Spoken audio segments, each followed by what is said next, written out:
Okay,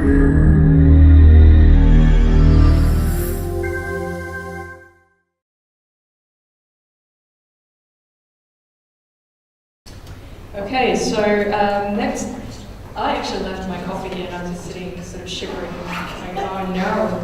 But it's nothing compared to what Doug had to go through for us. He's in Malmö at the moment in Sweden. It's 2 a.m. there, and he's been waiting to give a short talk for us on Skype. So I hope Doug will have some coffee. Doug, can you hear us? Okay, great. So as you can see on the screen, Doug is the Senior Acquisition Editor in New Media Game Studies Design at MIT Press, and he was our most wonderful editor for this book that you all have a copy of, eBook book. So I'm just going to put him on the big screen.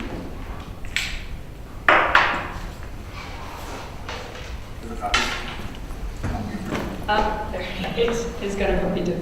Okay, it's very blurry. Oh, that's better, slightly. So can you see us? Yes, I can. There we go. Okay, so I'm just going to hand it over to you, Doug. Okay, great. So again, it is 2:15 in the morning here in Malmö, Sweden, so this is going to be short before I pass out and knock my head against my desk. So a couple things first. I think this is, and I'm not sure if I have my dates right. But if I'm correct, I think we need to wish Jazz a very happy birthday. Is that correct? Thank you. Correct. Happy birthday. Yes, wonderful working with her.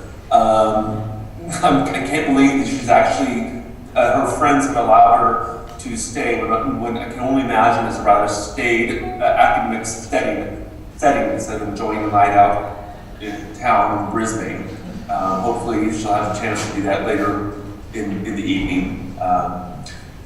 Okay, so obviously the main only reason I was invited to say anything in FoodCHI today was because I took a chance to publish Eat, Cook, Grow, a book magnificently managed by Jazz, Marcus Fogg, and Greg Hearn.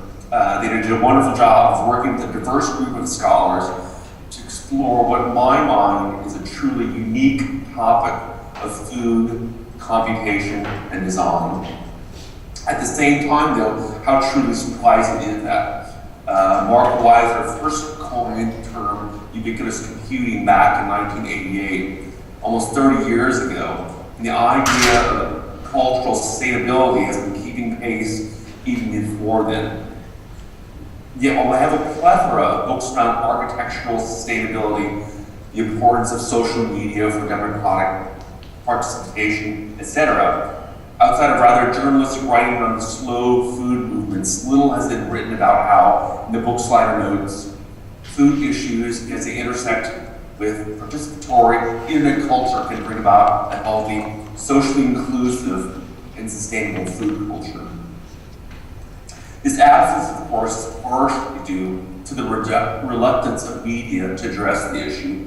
While it's easy to talk about the slow food movement in Italy or the new food revolution here in Scandinavia, as exemplified by Noma in Copenhagen, it's not so easy to talk about HCI and urban agriculture, design methodologies for sustainable food practices at local produce markets, and technologies for encouraging healthy eating. These are topics that Eat, Cook, Grow cover wonderfully, and they're perfect for a non-traditional publisher like MIT Press. So, given that comment on the non-traditional, let me expand a bit on Jazz's request earlier. I'm not sure which other publisher would pursue a project like Eat, Cook, Grow, and this is something that everyone here needs to consider as they work on the research. The MIT Press, and more specifically my interest in publishing, is based on the outlier. I've been attending FoodCHI conferences for more than 20 years, even before I was working with the MIT Press. I worked for Morgan Kaufman Publishers, a computer science publisher in San Francisco, where the focus was on the HCM aspect of the conference, i.e. computing machinery, an association of computing machinery, in other words, engineering. I was hired with the MIT Press to further that rather silo-like viewpoint but quickly began to realize that truly interesting work was outside of the conference mainstream. Fortunately, FoodCHI became recognized that as well, so that we have people like Genevieve Bell, an anthropologist, Phoebe Singers, a cultural theorist, and Margaret Atwood, obviously the author, giving keynotes at CHI and moving it beyond its previous engineering focus. And this is where Eat, Cook, Grow, and the FoodCHI movement itself, and to a certain extent, the societal work around human-computer interaction came in. Outliers are almost always more interesting than conventional systems. Is FoodCHI going to become a serious and/or discipline? Probably. But it can prove to be a fertile area for writing and discussion. I publish edited collections to act as lightning rods for others to write. Hopefully, contributions in this fascinating book will act as seeds which researchers in any number of disciplines can use to explicate their ideas to advance. Eat, Cook, Grows is a wonderful creation for first steps towards an awareness of technology and agricultural sustainability. I mean, to a certain extent, and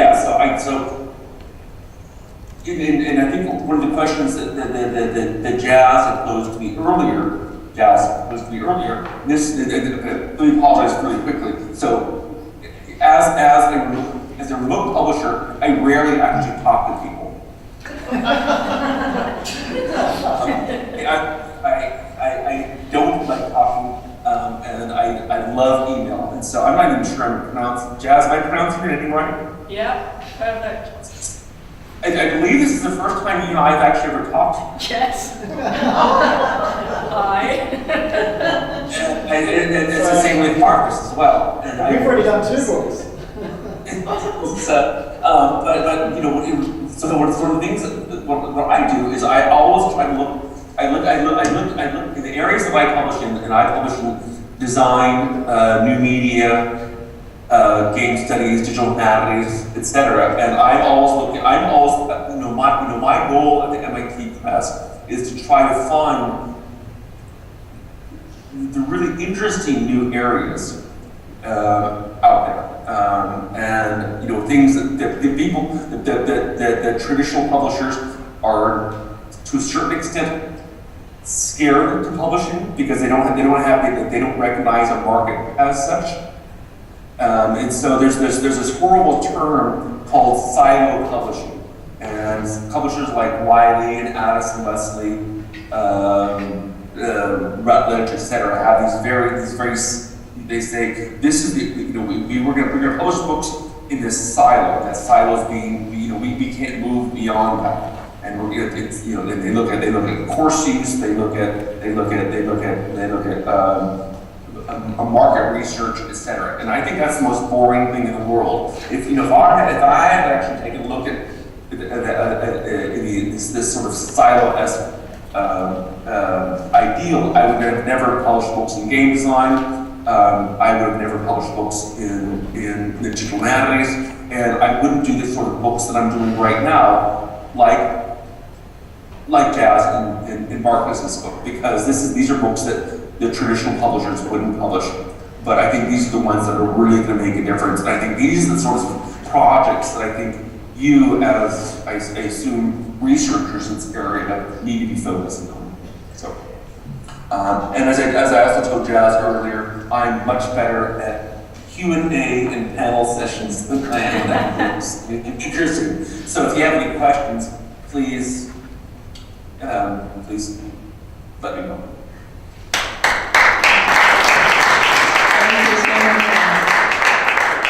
Doug warned me that he might start snoring soon. So you're happy to take 1 or 2 questions at the moment? Is that okay, Doug? Of course. Any questions at all? I know there's a big hello from Tad. It's fine if there are no questions. Tad just said a big hello from the corner. You can't really see him. Yeah. Tad Hirsch is here. He doesn't care. Doug, this is Marcus. Question for me. What would be the book proposal that you would like to see on your desk next week? What's the topic that would be outside all those silos? That's a good question. I just had a talk with my managing editor, Guida Montala, on Tuesday, and really kind of trying to talk about what is the role of an academic publisher in the 21st century. This is something I've been discussing with a number of people recently with regards to the fact that publishing's changed a lot since the 20th century, and where a lot of the really big Houghton Mifflin, Norton, etc., are really concentrating on the bottom line. Essentially, what they're saying is we're not going to sign the book unless we're guaranteed that it's going to make us $1 million. We're not going to sign a book unless David Cameron is going to do a book on Scottish independence, or Colin Powell is going to talk about his retrospective on the United States role in the Middle East, etc. And so it seems to me that the real interesting books today need to be published by scholarly presses, whether it's a Princeton University press, whether it's a Harvard University press, or preferably MIT press. What I would like to do, from my perspective, I would like to see from this conference, for example, I would like to see a book published by. I would like to see a great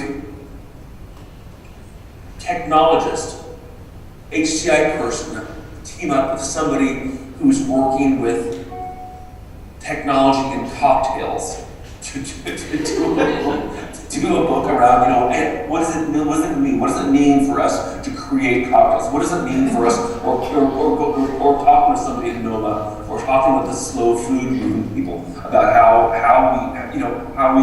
what it means for us to have technology and food or entertainment working together. That's awesome. Jazz and Tad are busy taking notes.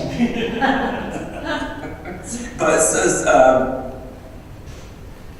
but to a certain extent, writing a book that is at a level that a larger audience can read, and a larger audience can appreciate how technology can impact our lives, I think. Great, thank you. Do we have another question for Doug?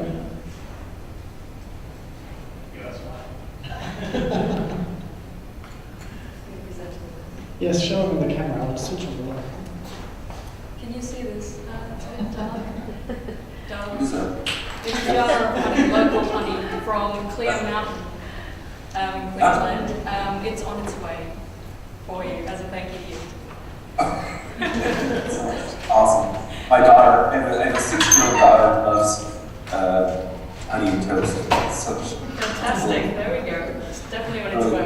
Please join me in thanking Doug Sery for launching our book Eat for Grow. Thanks.